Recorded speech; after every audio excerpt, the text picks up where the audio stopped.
మానవ మనుగడకు అత్యంత కీలకమైన స్వచ్ఛమైన త్రాగునీటిని ప్రతి ఇంటికి చేరవేయటమే లక్ష్యంగా కేంద్ర ప్రభుత్వం జలజీవన్ మిషన్ను అమలు చేస్తోంది. హర్ ఘర్ జల్ నినాదంతో సాగుతున్న ఈ బృహత్తర పథకం ఏలూరు జిల్లాలోని మారుమూల గిరిజన గ్రామాల్లో విప్లవాత్మక మార్పులు తెస్తోంది.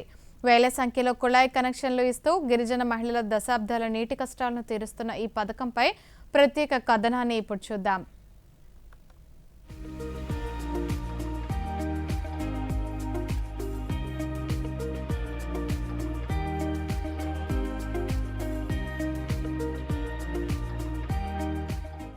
జల్ జీవన్ మిషన్ నేడు ఏలూరు జిల్లాలో విజయవంతంగా సాగుతోంది.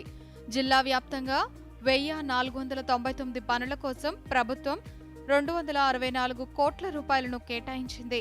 ఇప్పటికే 191 కోట్ల రూపాయల వ్యయంతో 1,60,000కు పైగా ఇంటింటి కుళాయి కనెక్షన్లు అందించడం విశేషం.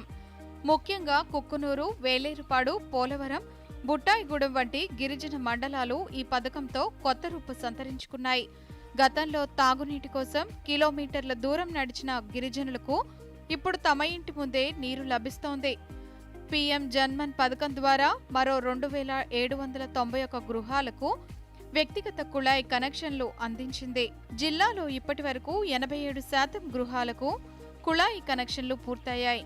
మిగిలిన 13% పనులను కూడా కేంద్ర ప్రభుత్వం నిర్దేశించిన గడువులోపు పూర్తి చేసేందుకు అధికారులు యుద్ధ ప్రాతిపదికన చర్యలు తీసుకుంటున్నారు. జేజేఎం పథకం కింద మనకి 1499 వర్క్స్ 264 కోట్లతో టేకప్ చేయడం జరిగింది.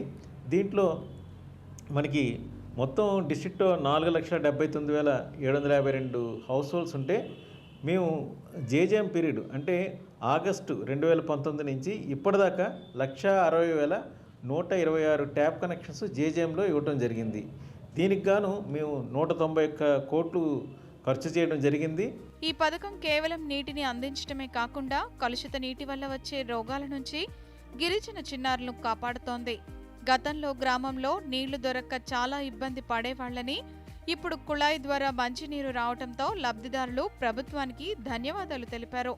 ఇక్కడ మాకు నీళ్ళు అంటే ఇబ్బంది లేదండి. అప్పుడైతే కాలువల దగ్గరికి వెళ్ళి తీసుకుని వచ్చి తాగేవాళ్ళమండి.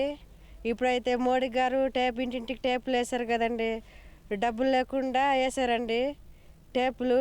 ఇప్పుడు నీళ్లు ఇంటికాడే వస్తున్నాయండి, ఇంటింటికి వస్తున్నాయండి అందరికీ.